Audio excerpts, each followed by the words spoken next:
बहुत समय पहले की बात है। वाराणसी नगरी में एक साधक थे, तुलसीदास।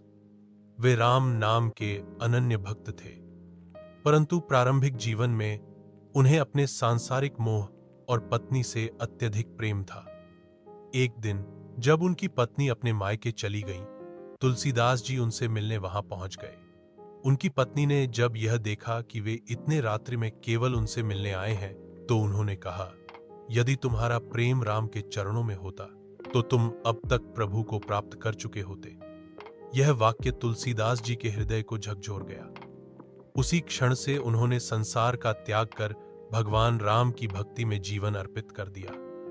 कुछ समय पश्चात जब वे गंगा किनारे एकांत में तप कर रहे थे, तभी एक दिव्य पुरुष प्रकट हुए। वे स्वयं प्रेत थे, जिन्हें तुलसीदास जी की सेवा से त्राण मिला।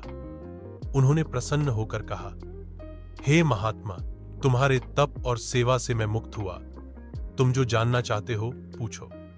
तुलसीदास जी ने विनम्रता से पूछा, भगवत प्राप्ति का सच्चा उपाय क्या है?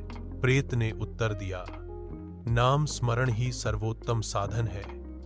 राम नाम से बढ़कर कोई तीर्थ, कोई मंत्र, कोई योग नहीं।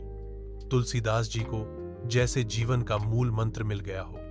उन्होंने अपने हृदय में राम नाम की अनवरत धारा प्रवाहित की। उसी भाव से उन्होंने रामचरितमानस की रचना की, एक ऐसी काव्यात्मक गाथा जो आज भी लाखों श्रद्धालुओं को प्रभु से जोड़ती है। उनकी लेखनी से निकले शब्द केवल कविता नहीं, आत्मा की पुकार बन गए। उन्होंने बार बार यही सिखाया, भक्ति, विनय और नाम स्मरण से ही भगवान का साक्षात्कार संभव है। इस प्रकार तुलसीदास जी की जीवन यात्रा एक सामान्य मनुष्य से महान संत बनने की प्रेरणा देती है। उन्होंने दिखाया कि हृदय से प्रभु को पुकारो